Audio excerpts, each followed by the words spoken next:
Amidst a Me Too tsunami in the Kerala film industry, a woman leader from the Congress who dedicated 37 years of her life to the party has been expelled. The senior leader, Simi Rosebell John, was shown the door after she allegedly said that there was a casting couch-like situation within the party where some climbed up the ranks due to favoritism by party leadership in complete defiance of merit. Now, she's claimed that women who want to grow in the party have to endure exploitation. She's named leader of opposition in the Kerala Assembly, V.D. Satishan, of humiliating, sidelining and repeatedly disrespecting her. The Congress party in Kerala punished Simi Rosebell immediately after she spoke up. It accused her of lying and defaming women leaders of the party. They've also accused her of acting in collusion with political adversaries. No, she never said like that. One channel manipulated everything to help the CPM. Because he is that editor of that channel is a pro-CPM person. He is in collaboration with the CPM leaders. Now the CPM is in defense because of the film cases. So they wanted to include the Congress party also in this. Nothing in that. She was holding enough posts in the party and she has been withdrawing 1.5 lakh salary and getting nearly 1 lakh pension. Now she is saying that she is sidelined. The BJP is stepping up the attack on Congress. They're asking, why did Congress expel Simi Rosebell John without even probing allegations that she levelled? They are asking, does the Ladki Hu Lad Sakti Hu stand for this? People of Kerala should know that the Indie Alliance partners, whether it is the CPM or the Congress, both of them have a track record of not protecting women, not upholding the dignity of women in their workplaces, and instead supporting those who exploit and harass them. And joining us now is Simi Rosebell John. Ms. Rosebell John, thank you so much for joining us this evening here on Times Now. Let me begin by asking you, ma'am, can you take us through what exactly has transpired? Because, you know, the disciplinary action has been taken against you. What really brought upon this disciplinary action? Just now, I was attending a Kairali channel, that there was a talk, the Newshour. So, one person that they have sent from the party is asking, yeah, now you are not in the party, then why you want to interfere in our, who are you to speak about our party? Their strategy is that, but I will speak. I'm not scared of this person. I want to get justice for the women leaders, for the workers, those people, those women leaders who need my support. I will protect them. So many of the women leaders, the present councillors, they are denying the post. They are not getting the next term. They are not getting because they are getting bad experience from the men. They are the leaders. They don't because that favoritism and the patriarchy. How these poor women they have to suffer all these things. So sad it is now. Their merit is not at all. He is bothered. Because now under the party, the person who got one vote, she got only one vote for the Youth Congress elections, and after that she became the national leader of the Youth Congress. It's like for the women there is no merit. There are many other youth leaders, women leaders are there. And I also would like to say there is a media chairperson. She was expelled from the party for 6 years because she contested as a she contested as a candidate, not party candidate, rebel candidate. And after 3 months, she became the National General Secretary of the Indian Youth Congress. Oh, we are suffering all these things. If we raise a word, if we utter a word, they can't tolerate it. Right. Right, ma'am, but this is very, very important what you're saying, that this kind of exploitation is happening. I am expelled from the party. Why they want to? Why they want to expel me from the International Congress? Did I stood for the elections as a rebel candidate like Diti Mary Vagis? Even she cast her vote for the last by-election, Uma Thomas MLA, and she didn't.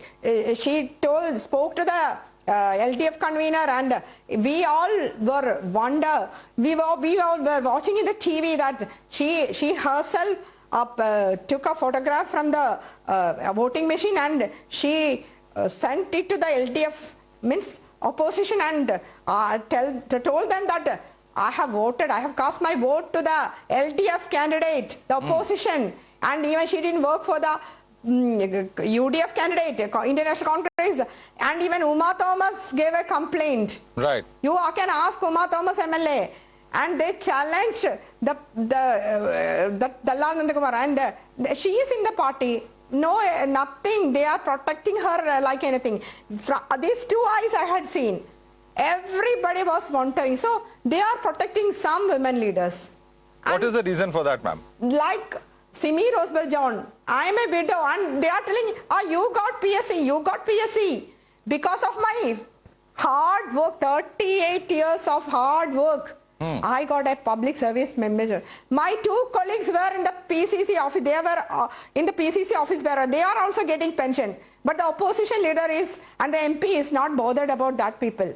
Today, former Member of Parliament Rajiv Chandrasekhar has said that the Congress in Kerala has a history of dubious characters when it comes to harassment of women. He also has said that you were expelled from the party as you leveled allegations, of this exploitation that we were discussing in Kerala. What would you say? Do you think that there is some merit, that it's not something that's happened today, that this has been happening for quite some time? Now they are not giving the post according to the merit, because now the senior most leaders, I told no, the Women Commission chairperson, she is one among the senior most leaders.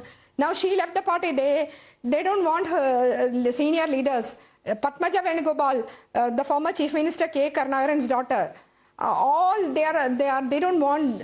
Now they are asking me, why you are not going? Why can't you go with the CPM or BJP? Yeah, other leaders, including Mr. Satishan, saying that we supported her well.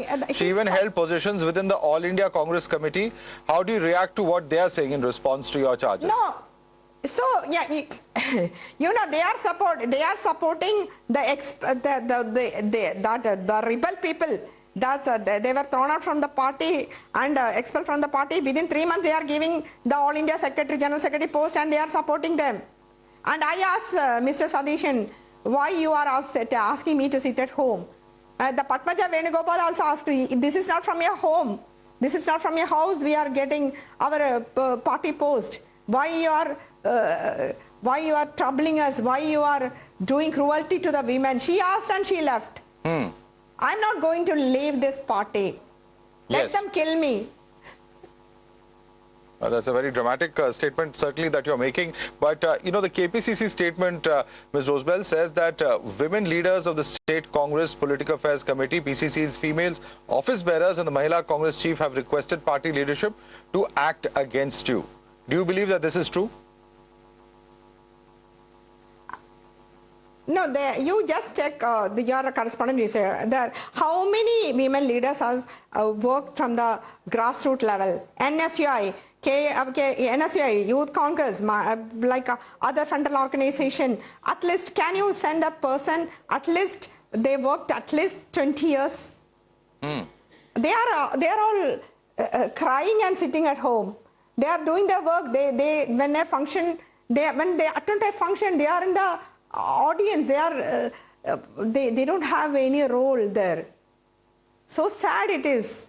Right. Because these people are supporting, they will become MPs and MLAs. Okay, let them be. But others also, let them also get some post. Be kind enough, please. Otherwise, you will get it back from the Almighty. Don't be so cruel. Recently, we saw the Hema Commission report come out as far as the Malayalam film industry is concerned. Do you think that there are similar concerns that are there in terms of exploitation of women, not just in the film arena, but also in the world of politics in Kerala, whether it's the UDF or the LDF? I think everywhere, that exploitation everywhere in the world. But politics also, that dignified, many women leaders are there. I have to protect them. Okay. That is my prayer. Right. And also in the Kerala Congress particularly, there are 2 members at least, members of Legislative Assembly involved in similar sexual assault allegations. Do you have knowledge of how the party has been planning to act, if at all, against them?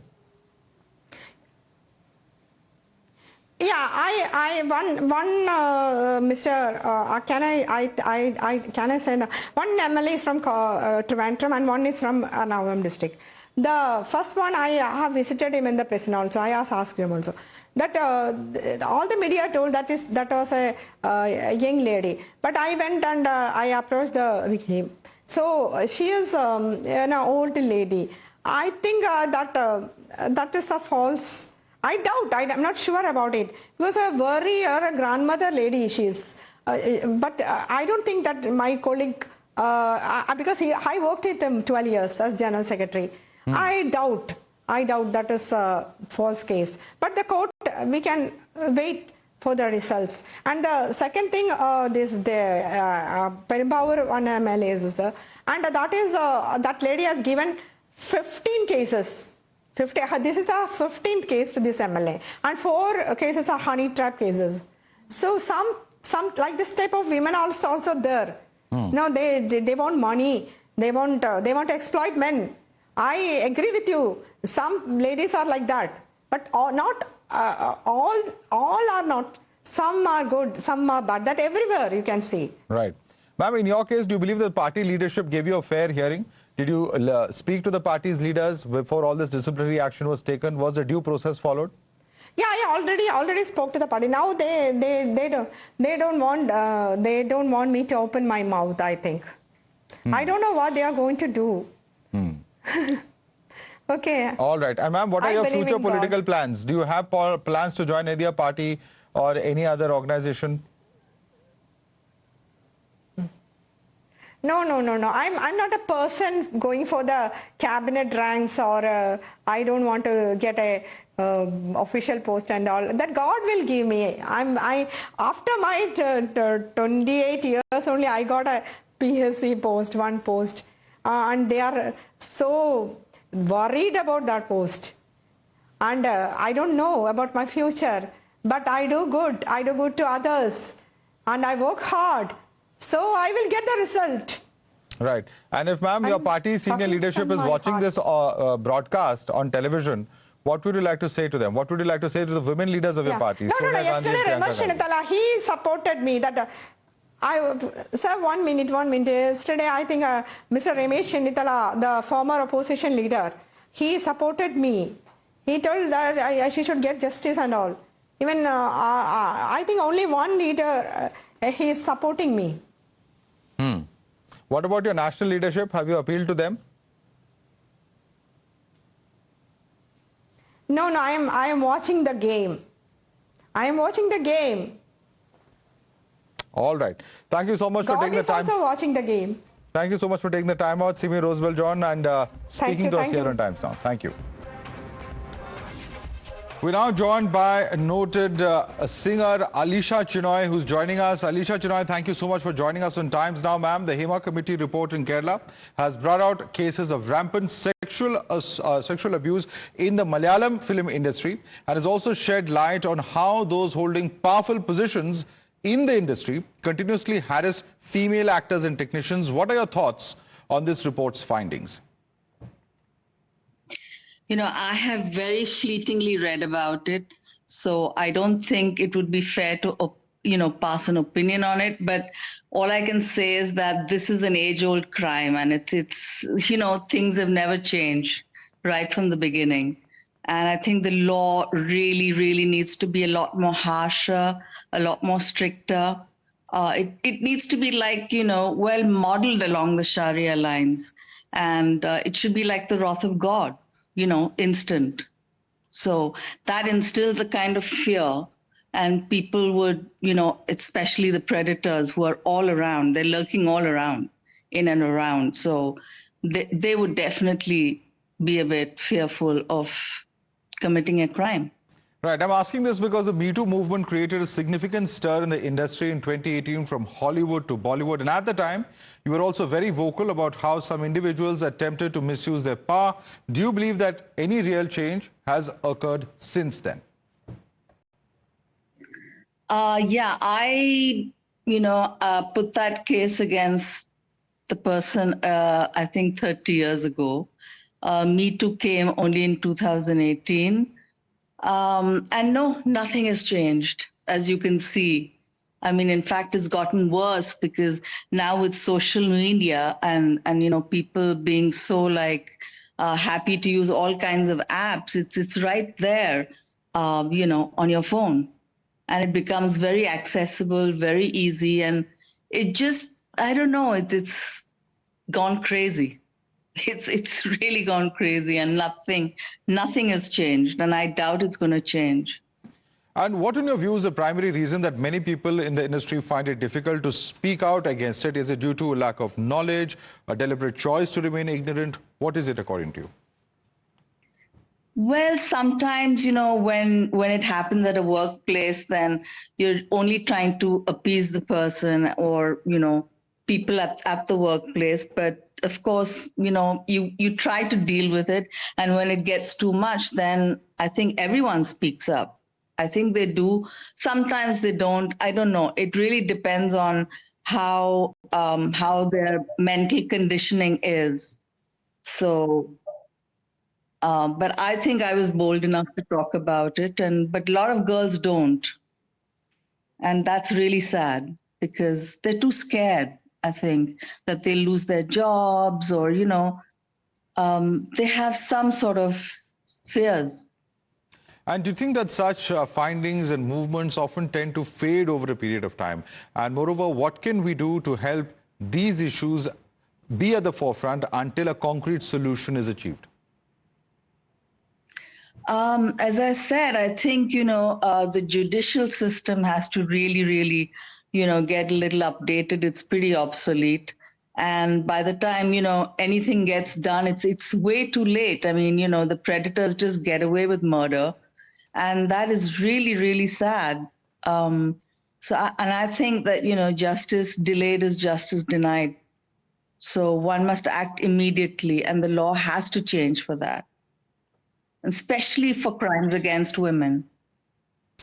All right. Anisha Chennai, thank you so much for taking the time out and speaking to us here on Times Now. And with that, it's a wrap on today's show. Thanks so much for joining us.